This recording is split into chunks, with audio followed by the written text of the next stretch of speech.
Number 3. The Greeks loved color.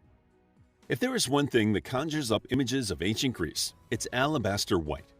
From the togas to the architecture, white seems to be the prevailing color in Greek antiquity. Today, if we call to mind Grecian statues, we think of pure white, exquisitely carved men and women.